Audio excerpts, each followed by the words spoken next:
તમને આશ્ચર્ય થશે કે ઇન્ફોર્મેશન કેવા પ્રકારની અવેલેબલ છે. 2006ની સાલમાં 6ઠી ઓગસ્ટે મુંબઈના ન્યૂઝપેપર્સમાં એવું રિપોર્ટ થયેલું કે લંડનમાં એક સ્કૂલ ડ્રોપઆઉટ છોકરાનું નામ એડવર્ડ મેટેસન, અને પછી તો 21 વર્ષનો થયો ત્યારે ઇન્ટરનેટ ઉપરથી અને બોમ્બ કેવી રીતે બને એની માહિતી ભેગી કરી અને બનાવ્યો બોમ્બ. રિમોટ કંટ્રોલથી ઓપરેટ થઈ શકે એવો બોમ્બ બનાવ્યો, આ સંપૂર્ણ ઇન્ટરનેટ ઉપરની માહિતીથી.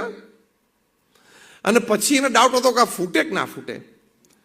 એટલે બપોરે તો એના મા બાપ બધા કંઈક નોકરીએ ગયા હશે, એટલે ઘરની અંદર એ બોમ્બ મૂકીને બહાર ગાર્ડનમાં ગયો, ત્યાંથી એને રિમોટ દબાવ્યું અને બોમ્બ બ્લાસ્ટ થયો. એનું ઘર તો ટુકડા ટુકડા થઈ ગયું, આજુબાજુના 10 ઘર બધા ટુકડા ટુકડા થઈ ગયા. ઇન્ટરનેટ ઉપર બોમ્બ બનાવવાની માહિતી પણ મળી જાય છે. હવે જો તમે આ વ્યક્તિઓનું ઘડતર ના કરો, તમે જો આ વિદ્યાર્થીને નાનપણથી વ્યક્તિત્વ વિકાસ અને ચારિત્ર ઘડતરની વાત ન સમજાવો તો આ સમાજ ક્યાં જઈને ઊભો રહેશે? પેલા તો એના ઘરમાં ધડાકો કર્યો, કોઈ અહીંયા યાર પોતાના ઘરમાં ધડાકા કરશે, કાં તો બાજુવાળાના ઘરમાં કરશે.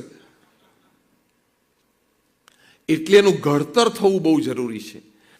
જેમ વોરા સાહેબ એક સરસ વાત કરી કે વિષયો તો આપણે બધા ભણીએ છીએ, એન્જિનિયરિંગ, મેડિસિન, ફાર્મસી, બધા વિષયો આપણે ભણીએ છીએ, પણ વ્યક્તિત્વ વિકાસ અને ચારિત્ર ઘડતર એ મુખ્ય છે.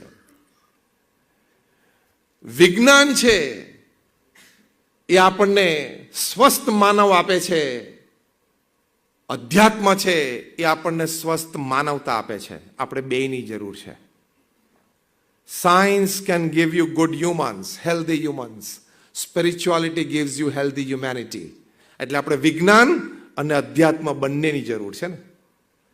એક આપણને સ્વસ્થ માનવ આપે છે ને એક આપણને સ્વસ્થ માનવતા આપે છે. એટલે આપણે બેયની જરૂર છે. એટલે મહાપુરુષોનો અભિપ્રાય છે કે આપણું ફોર્મેશન થવું એ અત્યંત આવશ્યક છે. અને ફોર્મેશન થશે તો જ આપણું ઘડતર થશે.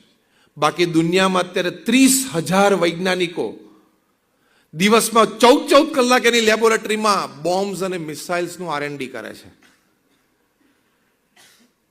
બોમ્બ્સ અને મિસાઇલ્સ બનાવે છે કોઈ અભણ વ્યક્તિ નથી. Some of them are finest graduates from some of the finest universities in the world. PhD થયેલા છે નામાંકિત યુનિવર્સિટીમાંથી. અને અત્યારે માણસ જાતને કેવી રીતે સાફ કરી નાખવી એના સંશોધન કરે છે.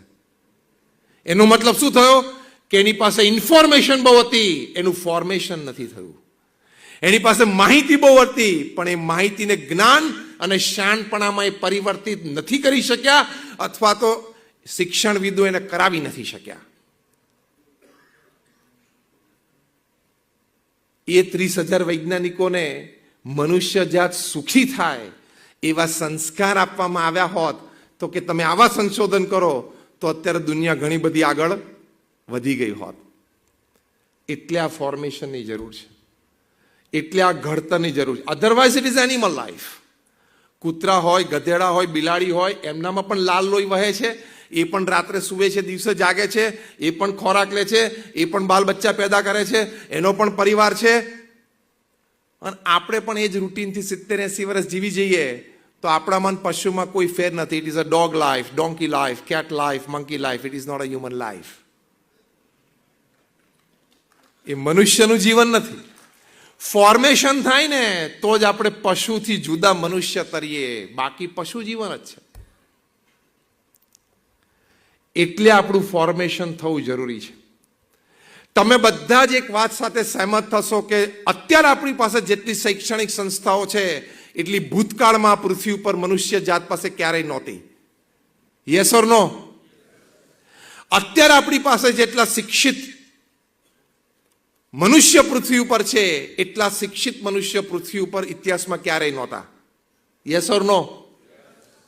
પણ સાથે એ વાતથી પણ તમે સહેમત થશો કે ઇતિહાસમાં ક્યારેય જેટલા ક્રાઇમ નહોતા એટલા ક્રાઇમ અત્યારે છે. યસ ઓર નો? શિક્ષણ વધ્યું તો ક્રાઇમ ઘટવું જોઈએ ને. શિક્ષણ વધ્યું તો ગુનાખોરી ઘટવી જોઈએ ને. પણ નથી ઘટી એનું કારણ છે કે ફોર્મેશન નથી થયું, ઘડતર નથી થયું.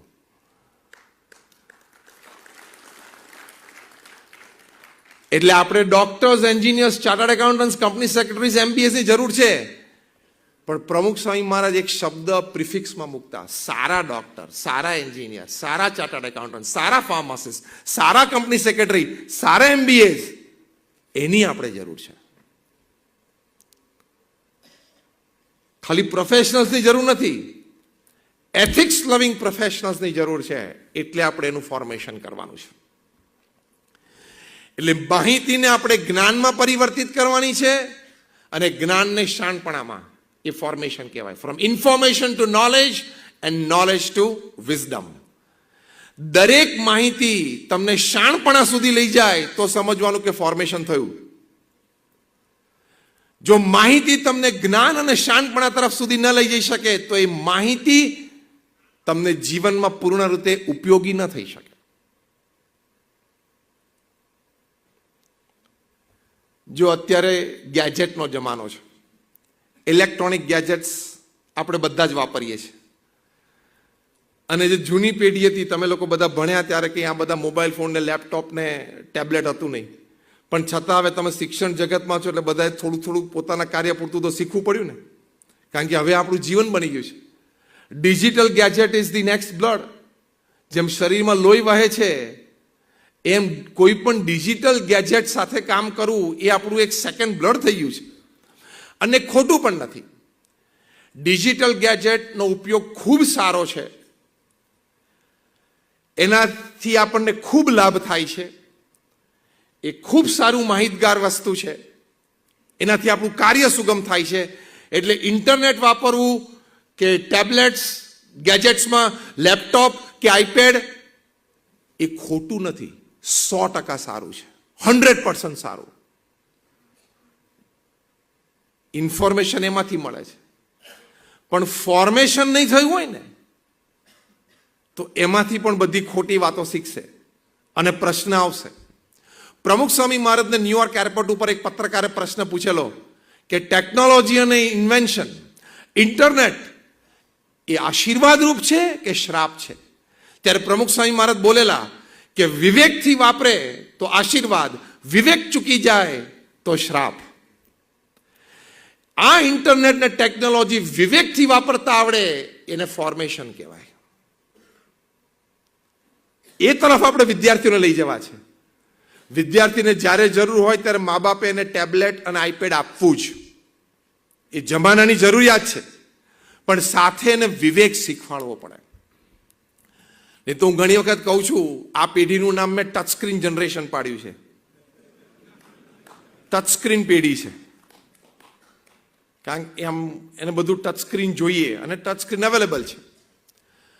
પણ એના ગેરલાભ કેટલા બધા થયા છે, કારણ કે એનું ફોર્મેશન નથી થયું, એનું ઘડતર નથી થયું. પહેલો મોટો ગેરલાભ કે એને જેમ સ્ક્રીન ઉપર અડે અને ડિસ્પ્લે થાય છે એમ એને જે જોઈતું હોય એ તરત મળી જાય એવો એટીટ્યુડ નાનપણથી ઘડાઈ જાય છે. કે પપ્પા મેં બેટ માંગ્યું તમે લાવી કેમ નથી આપતા? બેટા આજે રવિવાર છે, તો કે રવિવારે મળે. એ ટચ સ્ક્રીન જનરેશન છે. હું અડું એટલે ડિસ્પ્લે થવું જ જોઈએ. એ આ ઇન્ફોર્મેશન, આ ગેજેટનો બહુ મોટો ગેરલાભ છે.